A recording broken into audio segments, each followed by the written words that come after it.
Itshantliziyo lezemfundo uHendrick Makaneta uhlaba Ikhwelo kwiSebe leMfundo esiSiseko ukuba likhusele ngakumbi amalungelo abafundi abakhulelweyo. Okuza embindini womqulu omtsha wemithetho phantsi koMthetho i-BELA Act ojolise ekuthinteleni izikolo ekukhupheleni ngaphandle abafundi abakhulelweyo phakathi kweengxelo eziqhubekayo zocalucalulo kunye namanani aphezulu okuyeka isikolo anxulunyaniswa nokukhulelwa kwabafundi kunye nezifundo ezibonisa ukuba amantombazana amaninzi awabuyeli esikolweni emva kokubeleka. UMakaneta udiza ukuba ukubekela ecaleni abafundi abakhulelweyo akukho semthethweni kwaye kophula umgaqo-siseko welizwe.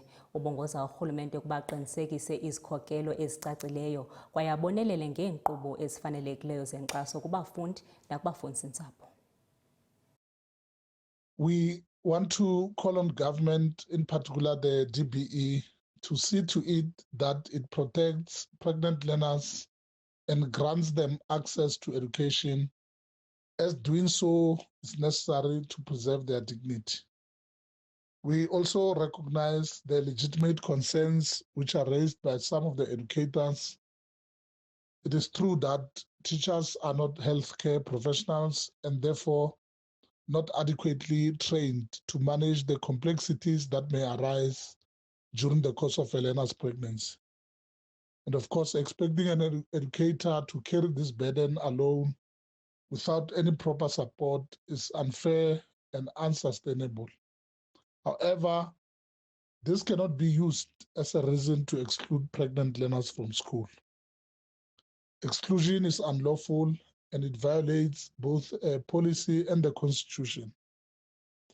The responsibility lies with the education system as a whole to ensure that support mechanisms are in place. Schools must remain inclusive spaces for all learners.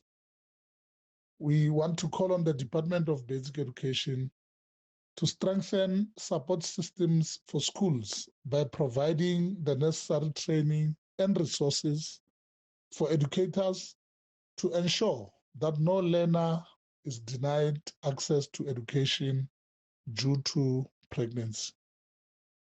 At the same time, the department must ensure that teachers are not placed in positions for which they are unprepared.